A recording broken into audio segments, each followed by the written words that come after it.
So yeah, I want to talk about kind of a future-looking mode of agentic development where we're seeing folks not just doing like these small atomic coding tasks with agents, but doing these large refactors, often using parallel agents, kind of working all simultaneously.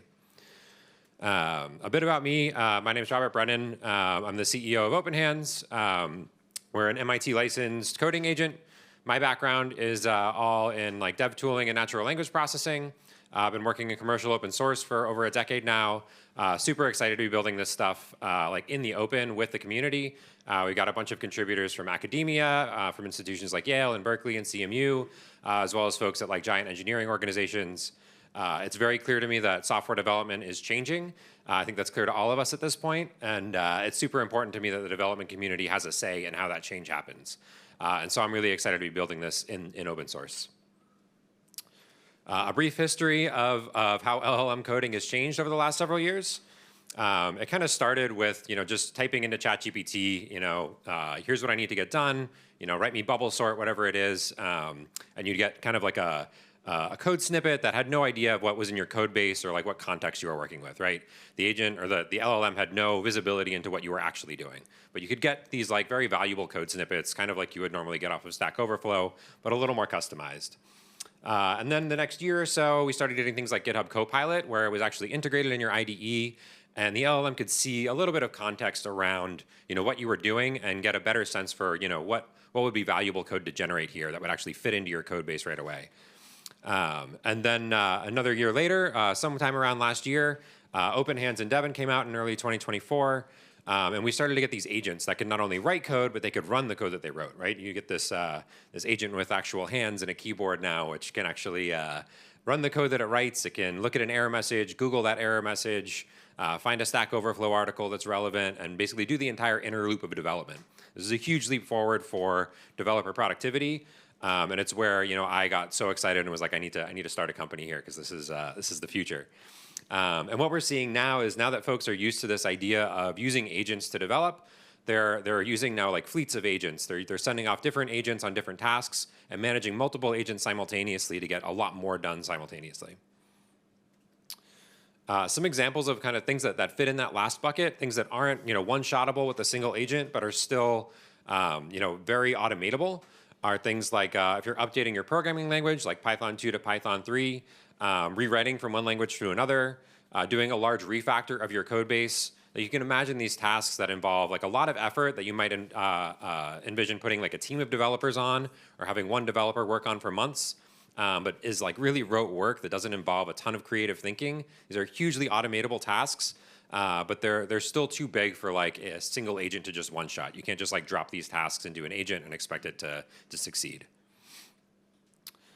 So why can't today's agents succeed here? Part of this is just a technology problem, right? If you try to throw too big of a task at today's agents, they tend to go off track. They go down the wrong path. You get these like compounding errors as they like make one mistake, then they tend to follow that mistake down a bad path. They get lazy. They'll just like leave half the thing undone. Or if it's a really big thing, they'll just leave 90% of it undone and say like, you fill in the blanks. But there's also some human problems here where a lot of these tasks you're kind of learning as you go, especially for like a large refactor. You might have in your head what your initial plan is, and then your plan evolves over time as you learn. The definition of done here is often very ambiguous. And we often have trouble actually decomposing this task into neatly separable tasks that different agents can accomplish. So in terms of what's changing here, on the one hand, we're seeing better and better technology. The LLMs themselves are getting better, and the agent platforms are getting better at just being able to take on bigger and bigger tasks. But I think more importantly, we're seeing the ecosystem itself evolved. We're getting agents that don't just like run on your workstation, but can run in their own sandboxes in the cloud. So you can run multiple at once, each with their own environment. You're getting these interfaces for actually being able to monitor multiple agents at once. And we're getting better intuition as humans for like how these agents behave, what are they good at, where do they fall down, and how can we help them along in their job. So now I want to talk a little bit about like what these workflows look like, both for a single agent and then for how that evolves into multiple agents working in parallel. So this probably looks familiar if you've used OpenHands or Claude Code or like cursor agent mode. But a very typical like agentic loop here is you start with your prompt. The agent goes off and works for 5, 10, 15 minutes on its own, maybe supervised, maybe unsupervised. And then you get some kind of output. Maybe you get a pull request. Maybe you're viewing the diff inside of your IDE. But you look at the output, you decide, is this correct? Is it incorrect? Are there problems here? Do I want to iterate again, or do I want to just merge this? And then maybe you do another turn of the loop. You reprompt the agent. You get it to go a little bit further. Some things this loop just turns once. The agent one-shots it. You can get it merged. Sometimes it takes 3, 4, or 5 turns of this loop if it's a more complex task. But this is hopefully very familiar to folks that have used any kind of agentic driven development today.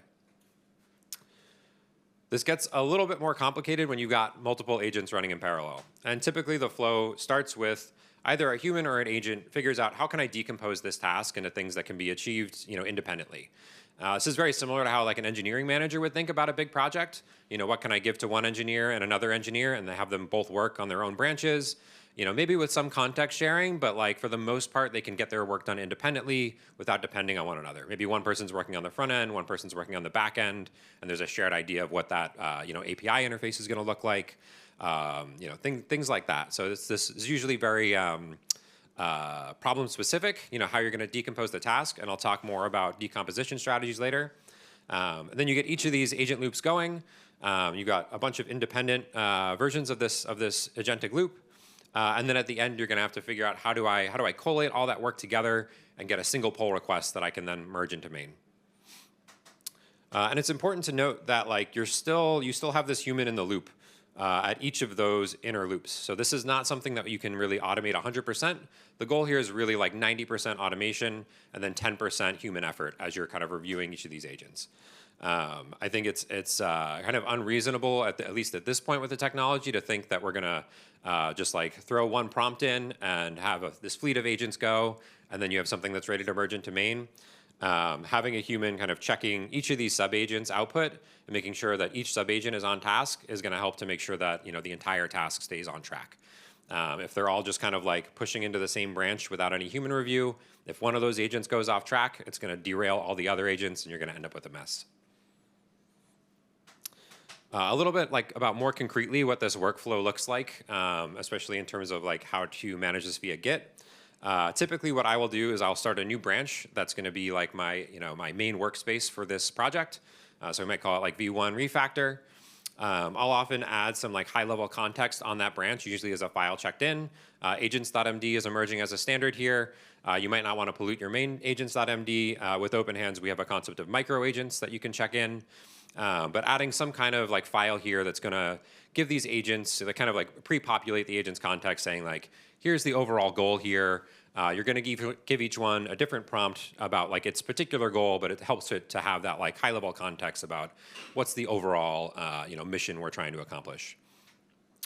Then you'd get any like scaffolding in place, and I'll talk a little bit more about what that scaffolding might look like. And then you send off your agents, right? And again, I'll talk more a little bit further on about how you might decompose this task so that you know which task to give to which agent. But the idea is that each agent will create a new branch off of this main branch. It'll work on its own little branch, end up submitting a PR into the V1 refactor branch. So you're able to review the code before it gets into that main branch that you're working on. Typically, I try to limit myself to like 3 to 5 concurrent agents. I've seen people do more. I tend to lose track. I used to lose track around 3. I feel like I'm getting better. Now I can do like around 5, but after around 5 or 6, my brain starts to break. Then once you've got all the work done, you reviewed each agent's work, you got it merged into the V1 refactor branch, you can rip out your scaffolding, kind of do any final preparations. Oftentimes I'll send an agent for that last bit on the V1 refactor branch and say, okay, now move the V1 directory into the main part of the repo, whatever it is, and you can merge into main. Cool. So I want to talk a little bit about how you do task decomposition. I think this is the kind of like most important part of the problem if you're going to be sending out tasks to parallel agents.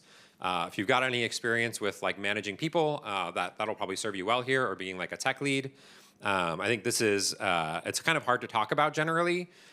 because it is always very problem specific, but I'll talk about a few different strategies. But at a high level, you're really looking for tasks that can be, roughly one-shotted by an agent, right? The task where you could give it a prompt and have a reasonable amount of faith that what you're going to get out at the other end is going to look right.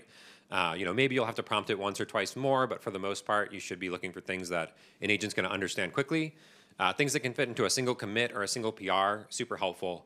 And looking for things where agent A and agent B can work independently. I don't have to wait for agent A to be done in order to send off agent B.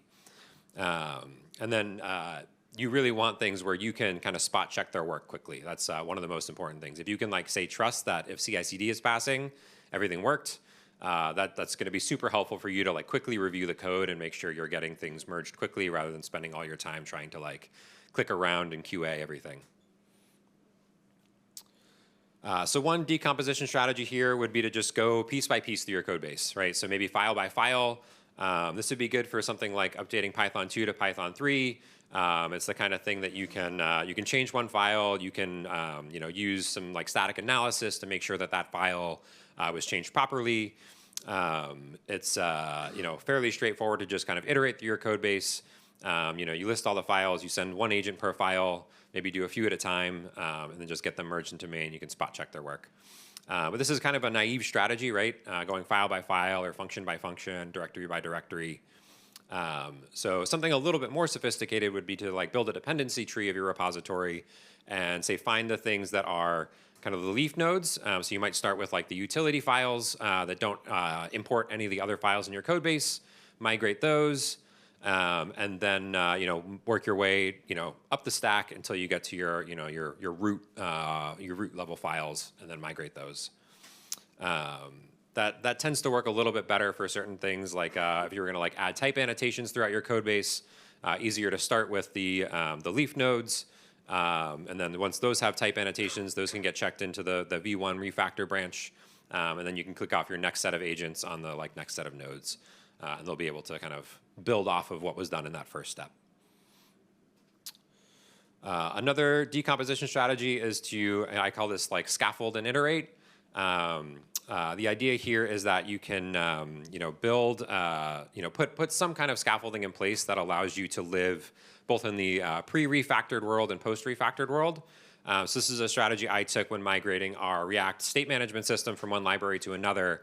I basically had one agent go in and say, okay, I want to be able to use both these state management systems in parallel. Write up some scaffolding that's going to allow me to kind of swap between them from component by component.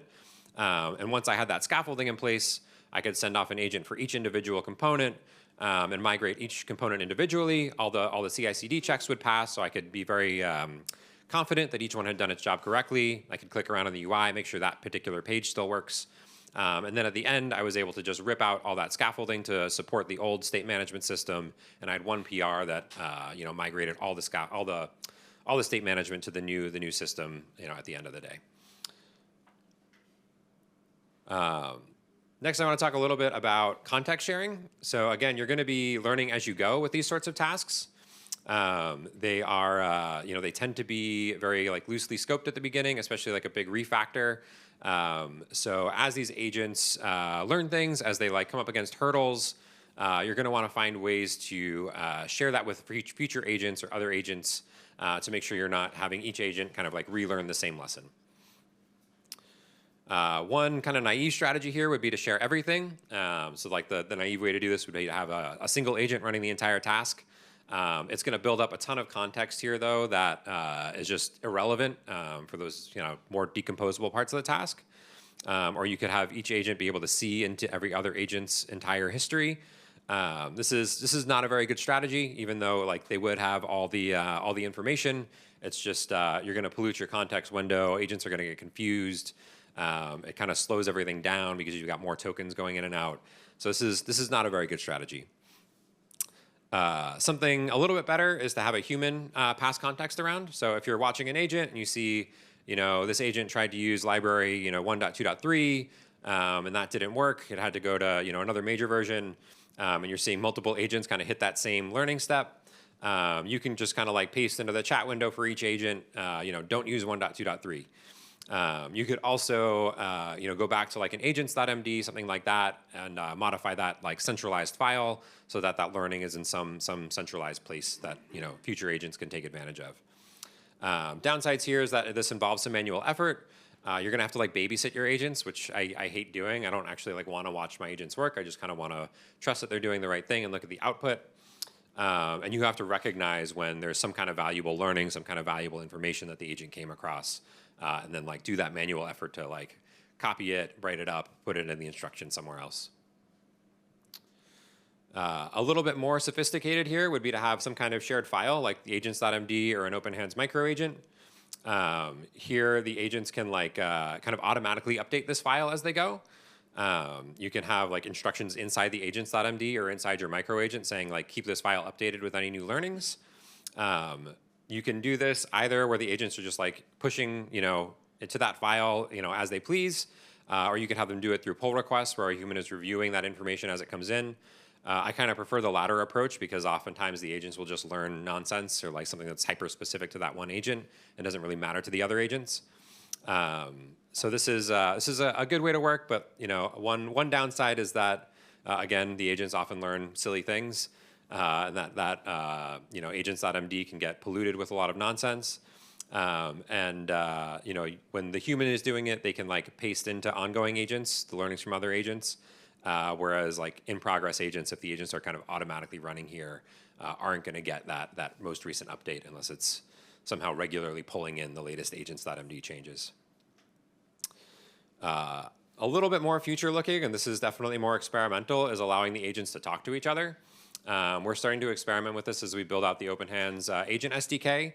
The idea being that each agent would have a tool call that would allow it to pass messages to the other agent. We've also experimented with having a tool call that allows it to like, instead of having the messages like forced into the agent's context, the agent can like pull in new messages if there are new messages there. Still kind of figuring this out, but if we can get it to work well, I would say this is kind of the ideal solution, is that you've got all these agents running and they can, if they learn something important, can just kind of broadcast to all the other agents, hey, don't use version 1.2.3, it's garbage, use 1.2.4. I think this is the future that I'm very excited about, but when you get agents talking to each other, things tend to get very complicated. So I would say this is a little bit more future looking. This is maybe 2026 technology. Cool. That's all I've got. But just to recap, these tasks are super automatable. So there's like a ton of use for agents in these tasks. But I would not expect to get 100% automation. Expect something like 80 to 90% automation. A task that would take a human months to do can now take days or a week. So a lot to be gained here, but there's still a lot of need for a human in the loop. And in particular, the human needs to think about how am I going to decompose this task to give it to different agents, and how am I going to share information between these agents, as I learn things as this task evolves.